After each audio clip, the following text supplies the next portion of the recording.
There's a feeling that approaching midlife brings. I cannot be sure if it's reaching the midday of my life more than it is standing at the foot of the debris I've uncovered over the years that has me feeling this way. The gunk that was once inside of me, I now look at in a detached and unfazed kind of way, at a distance from me. It's my birthday today, and I wanted to step in to share my son and to thank you for still being here in the garden. Much has been moving in my life, as I'm sure it's been the same for you. But I'm here, and I'm back. Though I've never left, I stand here more full, more grounded, more clear, bare, and with more audacity as the year has sharpened me. We are not the same, and the playing small is no longer an option. Usually, for some years now, on my birthday, I've preferred to hermit and be alone and to reflect. This time around, I'm here celebrating, playing, and just basking in the gift that is being alive, being human. As wild as it's been, I'm so thankful, in awe, and just excited at who I've become and what that means for my life ahead. I've put to sleep all the skeletons that shackled me to my past. This image in the video was taken about a year ago. The painting to the right of me looks different today than it did at its beginning stages, but it's an important artwork because it helped to push me in the direction of the dreams I've been aloof about. Aloof with a generous serving of shame and fear. Fear of being seen, rejected, misunderstood, taken advantage of, and so it goes. And shame. A shame of not having known better and of having been a certain way for so long because of life experiences. About a year ago, someone tried to convince me that they could tie my shoes better than I could. I believed them. In the end, rather disturbingly, I learned that unless someone has been in your very shoes, they can never tell you how to tie or even wear them. The working title for this piece is Forced Removals, or sepoko. Sepoko. I'm not sure how you pronounce it because it's a Japanese word and it's a form of Japanese ritualistic suicide by disembowelment, originally reserved for samurais in their code of honor. Or ispogi, which means a haunting ghost, demon, or evil spirit in Isuru. Title to be confirmed. Creating is a very intimate, sacred, and personal experience. It's a portal you enter into that leaves you unchanged. An experience not of you, but born through you. So you can imagine my heartbreak when it disappeared.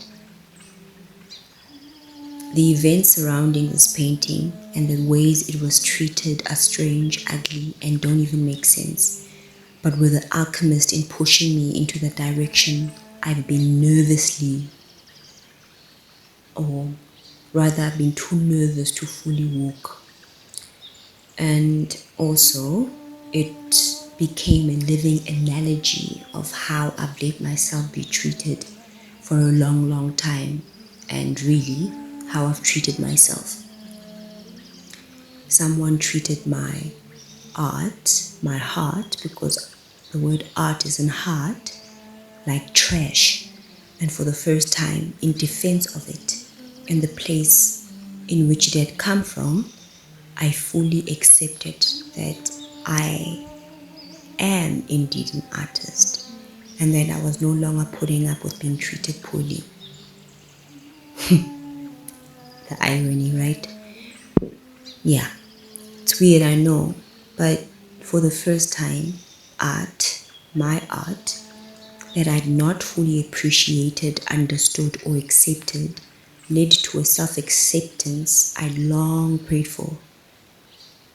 It led me into a clarity of how I am wired, and that it's okay to be wired that way.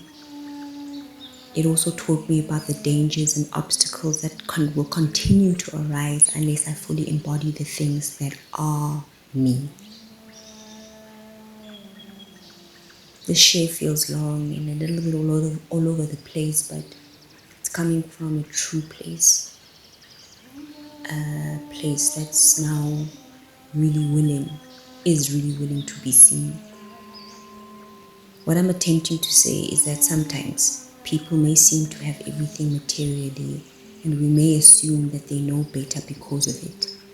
But that doesn't necessarily mean that they have worked on their internal world and have themselves rooted in deeply, that the foundation of their soul is well and alive and of light.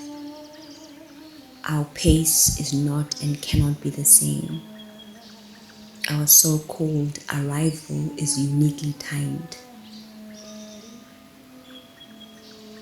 The world lied to me about esteem, respectability, and value.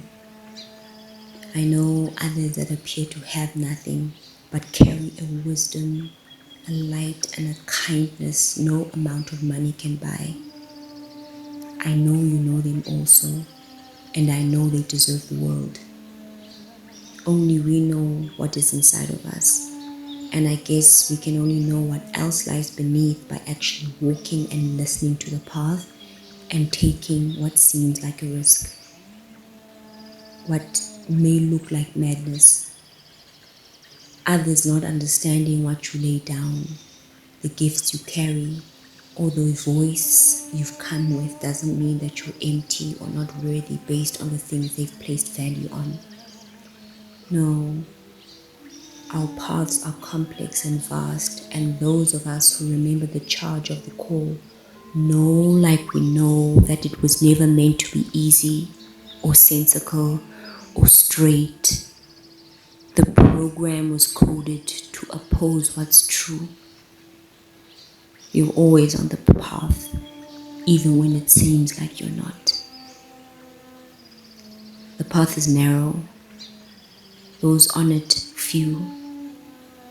We know that the time in the desert is part of our initiation here, and that to be stripped bare is to know God. To keep your face turned towards the heavens disrupts the ways of here. So I stand here approaching the midday of my life, unafraid of not making sense, of having miscolored shoes, of not having everything figured out, or appearing to be off from the checklist the world has deemed is a requirement.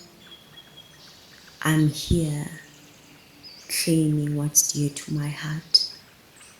I no longer have the energy to pretend to blend in with the world never made for me. It's tiresome.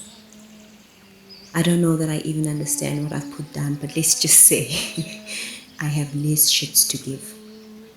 I'm thawing out of the freeze state that kept parts of me tied and lost to old collective agreements. I've grieved, buried, kissed, and blessed the versions that got me here. The road becomes murky when we think we need a consensus on which way our soul knows to go, or when we misjudge where our body and nervous system actually is. We hurt ourselves when we forsake our inner compass. My darling, our authentic versions are coming fully online. Are you coming along?